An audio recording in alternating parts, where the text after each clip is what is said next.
세상을 살아가다 보면 우리는 세상에 주눅 들 때가 많이 있습니다. 나보다 예쁜 사람을 보면 주눅이 들 때가 있습니다. 저보다 날씬한 사람을 보면 저 사람 되게 날씬하네.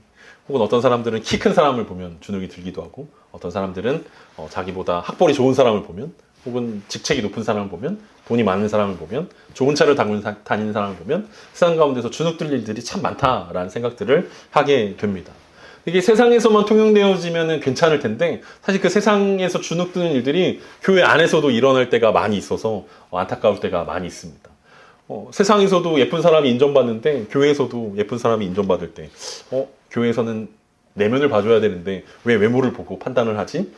교회에서도 세상에서 마찬가지로 교회에서도 헌금을 많이 내는 사람이 인정받을 때 왜 교회에서는 빈부의 차이가 없어야 되는데 왜 많이 버는 사람이, 헌금을 많이 하는 사람이 인정받는 거지? 또 어떤 때는 기도를 많이 하는 사람이 인정받기도 하고, 어떤 때는 성경의 지식이 많은 사람들이 인정받기도 합니다. 그런 모습들 속에서 자꾸 작아지는 우리의 모습들을 보게 됩니다. 주눅 들지 말아야 되는데 자꾸만 당당하게 그들 가운데 하나님의 세계관으로, 세상의 세계관이 아니라 하나님의 법칙으로 우리가 세상 가운데 나아가고, 교회 안에서도 그런 일들이 일어나야 되는데 자꾸만 우리는 작아지고 주눅 들 때가 많이 있다는 것을 우리는 생각할 때가 있습니다. 오늘은 이제 사도행전 23장을 시작하는데, 여기서부터 바울은 주눅 들 일들이 굉장히 많습니다. 지금까지 바울은 전도여행 가운데 고만고만한 사람들을 만났다면, 지금부터 만나게 되는 사람들은 다 자기보다 굉장히 높은 사람들을 만나게 됩니다. 오늘은 이제 산헤드린 공회의 대제사장을 만나게 되고, 계속 이어지는 말씀 가운데 이제 총독을 만나게 되고, 유대인의 왕을 만나게 되고, 그리고 바울이 꿈꿨던 대로 이제 로마 황제를 향해 나아가는 여정들이 펼쳐집니다. 그러니까 이제 지금부터 23장부터는 바울은 한 번도 세상적으로 봤을 때 어떤 낮다라는 위치에 있는 사람들을 만나기보다는 더 높은 사람들을 만나는 것이 이제 바울의 현실입니다. 그런데 중요한 것은 바울이 그런 높은 사람들을 만남에도 불구하고 바울은 한 번도 주눅 들지 않았다는 것입니다. 당당하게 계속해서 복음을 전하고 있는 모습들을 보게 됩니다. 우리가 복음을 전한다라고 이야기했을 때, 전도한다라고 이야기했을 때 우리는 주눅 들 일들이 많기 때문에 전도를 잘 못합니다. 나보다 잘 사는 사람한테 어떻게 복음을 전해? 나보다 나이가 많은 사람한테 어떻게 복음을 전해? 나보다 뛰어난 사람인데, 나보다 지식이 뛰어나고 학식이 뛰어난 사람인데 어떻게 복음을 전해? 그래서 이 사람도 제하고 저 사람도 제하고 다 제하다 보면 사실 남는 사람이 없어서 우리 계속 주눅 들어 있기 때문에 난 너무 작은 존재야 라고 생각하기 때문에 복음을 자신 있게 전하지 못하는 상황들을 마주하는데, 오늘 바울을 보면 그런 상황들과 상관없이 자기보다 학식이 뛰어나건, 자기보다 더 권력이 많이 있건, 자기가 눈에 쳐다보지 못할 정도로 높은 자리에 있건 아무 상관없이 계속해서 자신 있게 복음을 전하는 모습들을 우리가 살펴보면서 우리는 어떻게 하면 그렇게 당당하게 세상과 맞설 수 있을까라는 생각들을 해볼 수 있었으면 좋겠습니다. 지난주 사도행전 22장에서 어떻게 말씀이 끝났냐면, 이튿날 천부장은 유대인들이 무슨 일로 그를 고발하는지 진상을 알고자 하여 그 결박을 풀고 명하여 제사장들과 온 공회를 모으고 바울을 데리고 내려가서 그들 앞에 세우니라. 사도행전 22장에서 지난주에 바울이 자기가 로마 시민권자라는 사실들을 밝히면서 이 천부장과 백부장들이 그 혼비백산했던 일들을 우리는 기억합니다. 그리고 천부장은 그 자신의 죄를 덮기 위해서 이제 애를 쓰기 시작하는 모습들이었습니다. 그래서 소동의 이유를 알고자 하면서 산헤드린 공회에 협조를 부탁하고 산헤드린 공회를 모은 것이 22장의 마무리였습니다. 그리고 청문회가 열리면서 이제 시작되는 게 오늘 23장의 내용입니다. 산헤드린 공회를 통해서 청문회가 시작되었습니다. 우리가 보통 청문회라고 생각하면 참석한 사람들의 죄를 추궁하고자 하는 그런 일들이 막 일어나지 않습니까? 국회의원들 막 소리를 지르고 빨리 인정하세요 막 이렇게 얘기하면은 그 청문회에 참석한 사람들 뭐라고 이야기합니까? 기억이 나지 않습니다. 제가 그것을 이야기해도 되는지 잘 모르겠습니다. 법적으로 한번 따져봐야겠습니다 하면서 이제 이렇게 벗어나는 모습들을 우리가 보게 됩니다. 그런데 오늘 바울은 그런 모습으로 청문회를 비껴가려고 하는 게 아니라 정면으로 맞서고 있는 모습들을 볼 수 있습니다. 그는 산헤드린 공회에서 자신을 사용시킬 수 있다는 사실들을 잘 알고 있음에도 불구하고 전혀 주눅들지 않고 오히려 그 자리를 압도하고 있다는 것을 오늘 본문을 통해서 확인해 볼 수 있습니다. 그가 어떻게 그렇게 당당할 수 있었는지 우리가 함께 오늘 본문 5절을 함께 살펴보도록 하겠습니다. 오늘 본문 1절입니다. 바울이 공회를 주목하여 이르되 여러분 형제들아 오늘까지 나는 범사의 양심을 따라 하나님을 섬겼노라 하거늘. 바울은 이 청문회 결과에 따라 죽음에 이를 수도 있었습니다. 물론 그 로마의 천부장이 보호하고 있었지만 이 사내들인 공회에서 사형의 결정이 내려진다면, 그리고 그 죄목이 그 성전을 더럽힌 것이라면 천부장도 어찌할 수 없는 상황임을 바울도 잘 알고 있었습니다. 그럼에도 불구하고 그는 전혀 쫄지 않고 당당하게 그들을 주목했다라고 이야기합니다. 한 명 한 명 쳐다본 것입니다. 70여 명이 넘는 사내들인 공회 회원들을 한 명 한 명 바라보면서 이제 이 청문회가 시작되었습니다. 애초에 이 소동이 일어난 이유가 무엇이었습니까? 우리가 시간이 많이 지나서 왜 이런 소동이 일어났는지 지금 깜빡하고 있겠지만, 이 소동이 일어난 것은 바울이 예루살렘에 방문했을 때 일어난 일 아닙니까? 그리고 예루살렘 교회에서 요청을 하지 않습니까? 정결 예식을 하는 4명 형제들이 있는데 바울 사도님께서 이렇게 비용을 지불해 주셨으면 좋겠습니다 라는 요청 가운데 그 예루살렘 교회의 요청을 받아서 그 요청에 따라 예루살렘 성전의 정결 예식에 참여하면서 이 소동이 일어난 것이었습니다. 그리고 정결 예식이 마치는 날 아시아에서 온 유대인들이 바울을 모함하기 시작했습니다. 바울이 이방인을 성전 안으로 데리고 들어왔다라는 것입니다. 그게 한참 전에 우리가 봤던 사도행전 21장 27절과 28절의 내용입니다. 그 이래가 거의 참에 아시아로부터 온 유대인들이 성전에서 바울을 보고 모든 무리를 충동하여 그를 붙들고 외치되 이스라엘 사람들아 도우라. 이 사람은 각처에서 우리 백성과 율법과 이곳을 비방하여 모든 사람을 가르치는 그 자인데 또 헬라인을 데리고 성전에 들어가서 이 거룩한 곳을 더럽혔다 하니. 결국 이 사람들의 고발의 핵심은 뭐냐면 바울로 인해 일어난 그 바울이 율법과 성전을 비방했고 헬라인을 데리고 성전에 들어왔다라는 것이 이 소동의 핵심이었습니다. 그럼 청문회의 결과는 굉장히 간단한 일인 것입니다. 바울이 어떻게 율법과 성전을 비방했는지 밝히면 되는 것입니다. 그리고 진짜 헬라인을 데리고 성전 안에 들어왔는지를 입증하면 게임이 끝나는 내용이었습니다. 그러니까 간단하게 두세 사람의 증인만 있으면 이 재판은, 이 청문회는 그냥 가볍게 바울의 유죄로 끝날 수밖에 없는 간단한 문제였습니다. 그런데 신기하게도 증인이 아무도 없었습니다. 바울을 없이 하고자 하는 사람들의 선동이었기 때문에 증인이 있을 리가 없었다라는 거죠. 왜냐하면 사람들은 그렇게 믿고 싶었는데 실제로 본 사람은 아무도 없었습니다. 바울이 헬라인을 데리고 성전 안으로 들어갔다. 그러니까 바울 없이 하자라고 사람들이 막 소동을 일으키고 선동하고 이랬지만 아무도 진짜로 그걸 본 사람은 아무도 없었던 것입니다. 아무리 기다려도 증인이 오지 않으니까 바울은 청문회장에 모여있는 이 70명이 넘는 사람들을 한 명 한 명 바라본 이후에 오늘 이렇게 고백한 것입니다. 형제들아, 오늘까지 나는 범사의 양심을 따라 하나님을 섬겼노라. 오랜 기다림 끝에 바울의 고백은 자신이 범사의 양심을 따라 하나님을 섬겼다라는 것입니다. 모든 일에 하늘을 우러러 한 점 부끄러움 없이 살았기 때문에 바울은 그렇게 당당할 수 있었습니다. 자신이 이런 소동에 휘말리게 된 것은 하나님을 섬기고자 했던 것 때문이고 자신은 사람 앞에서도 그리고 하나님 앞에서도 한 번도 부끄러운 일을 행한 적이 없다라는 고백을 분명하게 하고 있습니다. 그 안에는 자신을 고발하는 사람들의 주장처럼 자신은 한 번도 율법이나 성전을 비방한 적이 없다라는 뜻이기도 하였습니다. 바울이 자신의 목숨을 쥐고 있는 사람들 앞에서 당당할 수 있었던 이유는 그가 바로 하나님 앞에 서 있었기 때문에 그렇습니다. 흔히 말하는 코람데오의 마음이 오늘 바울이 이야기하는 나는 범사의 양심을 따라 하나님을 섬겼습니다 라는 그 고백에 들어있는 것입니다.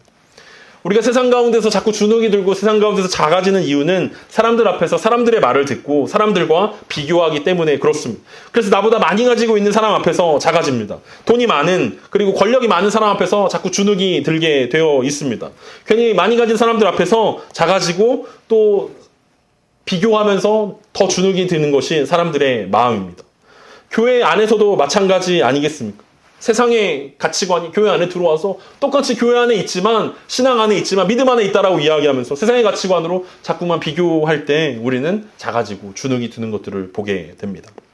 하지만 바울은 예루살렘에 도착한 이후로 심지어 그가 한 명도 전도하지 못했다라는 것들을 우리는 주목할 수 있어야 합니다.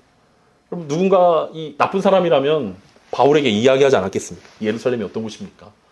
베드로 사도는 한 번 설교할 때 3,000명이 회심했습니다. 바울, 당신도 사도라면 한번 그런 능력을 보여주십시오. 얼마나 많은 사람들을 전도할 수 있는지 한번 보여주십시오. 라고 이야기할 수 있을 법한데 바울은 놀랍게도 지금 이 사내들인 공회에 모여있는 이 시점까지 아무도 전도를 하지 못했습니다. 그냥 핍박만 당하고 있습니다. 그럼에도 불구하고 바울은 전혀 주눅들거나 작아지지 않았다는 거죠. 왜냐하면 그의 안에 양심의 소리에 귀를 기울이라고 말할 때 그 옳은 일을 했다라고 이야기하고 있기 때문에 그렇습니다. 양심이 이끄는 대로 옳은 일을 해왔기 때문에 그는 누군가의 지적이나 누군가의 비교에 전혀 아랑곳하지 않고 하나님 앞에서 떳떳하다라고 고백할 수 있었습니다.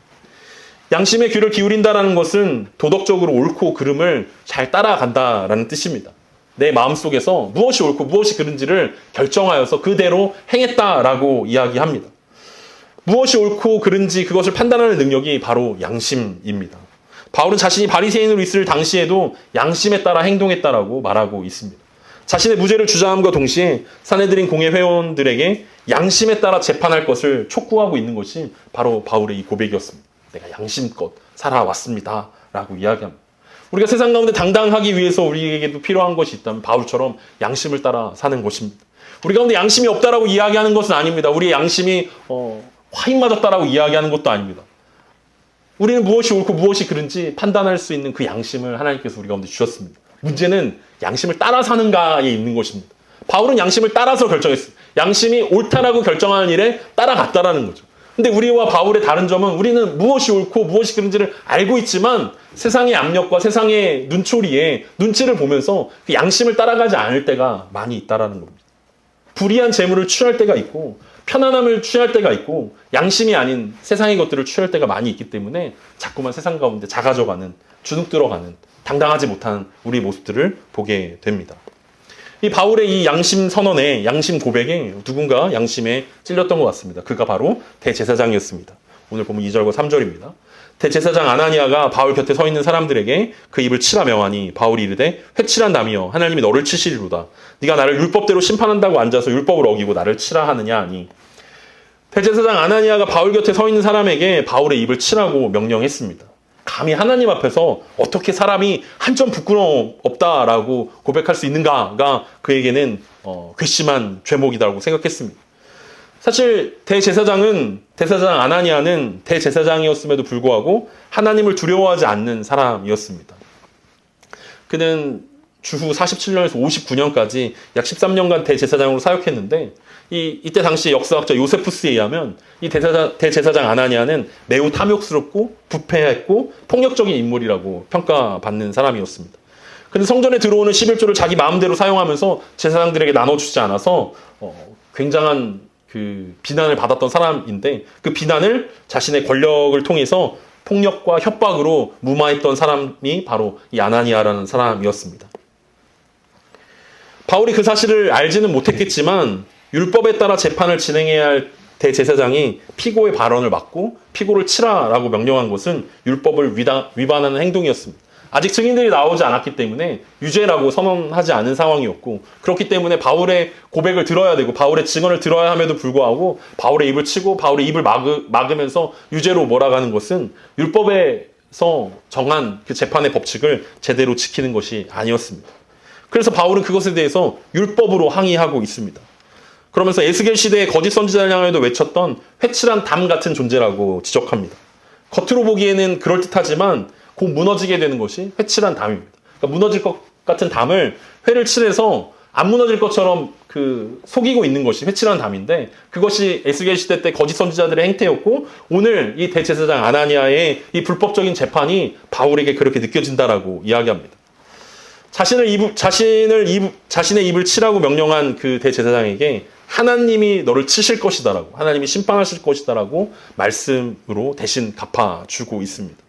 하나님만이 자신에게 유일한 재판장임을 고백하고 있는 것입니다. 시편 118편 6절에서 9절을 보면 여호와는 내 편이시라 내가 두려워하지 아니하리니 사람이 내게 어찌할까. 여호와께서 내 편이 되사 나를 돕는 자들 중에 계시니 그러므로 나를 미워하는 자들에게 보응하시는 것을 내가 보리로다. 여호와께 피하는 것이 사람을 신뢰하는 것보다 낫고 여호와께 피하는 것이 고관들을 신뢰하는 것보다 낫도다.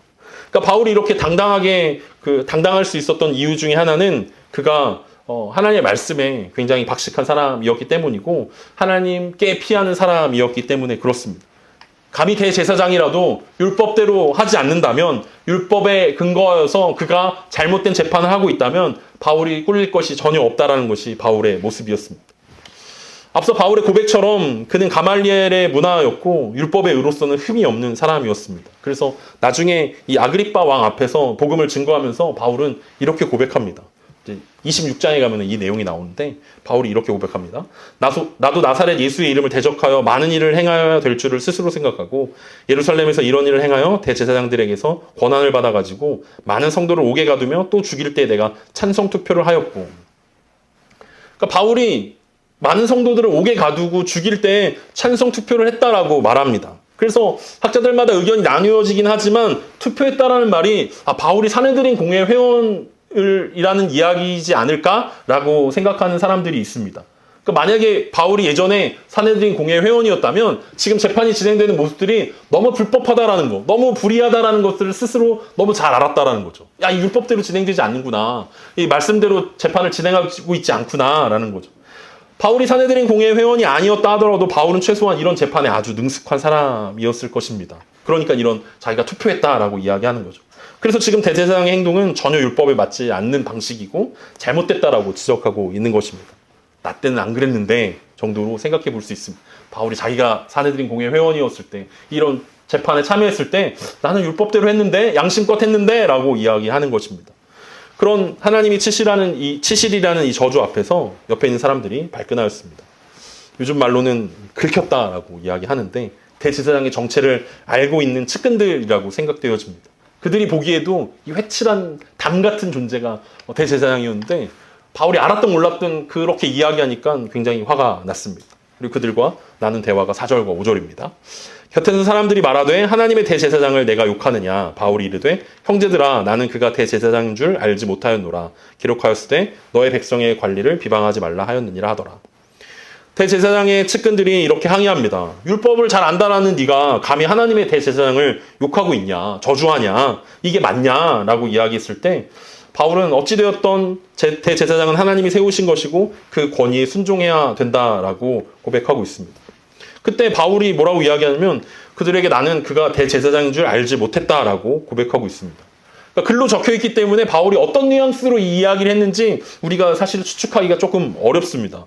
바울이 이 말을 했던 의미가 진짜 몰랐고 그래서 미안하다라는 의미로 이 율법에 그런 내용이 적혀있다라고 고백하는 것인지 아니면 이렇게 불법을 자행하고 있는 사람이 절대로 대제사장일 리가 없어 라고 상상도 못한 일이야 라는 그런 의미로 지금 비꼬고 있는 것인지 우리는 정확하게 파악하기는 어렵습니다.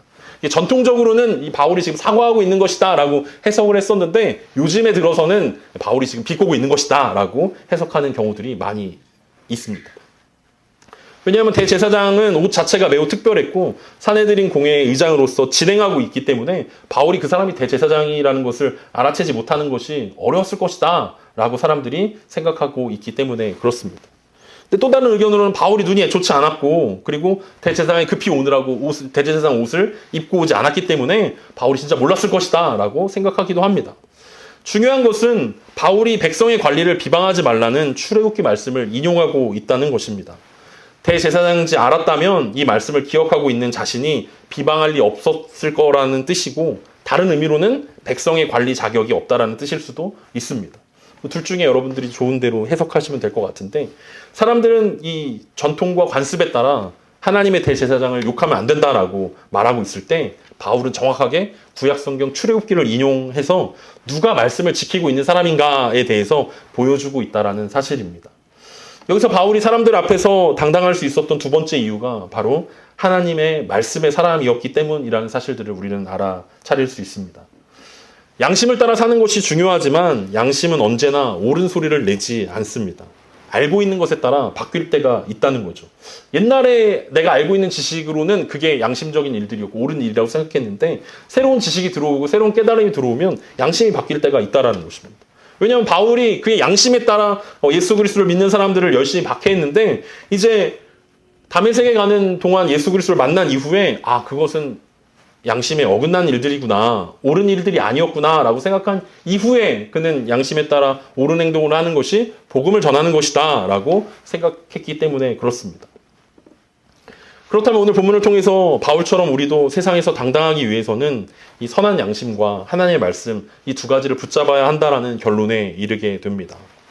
바울은 디모데에게 편지하면서 선한 양심을 가지라고 말합니다. 그리고 베드로 사도도 베드로 전서에서 선한 양심을 가지라고 권면합니다. 두 사도가 동일하게 선한 양심에 대해서 권면하고 있는 이유는 그것이 아주 어려운 일이기 때문에 그럴 것입니다.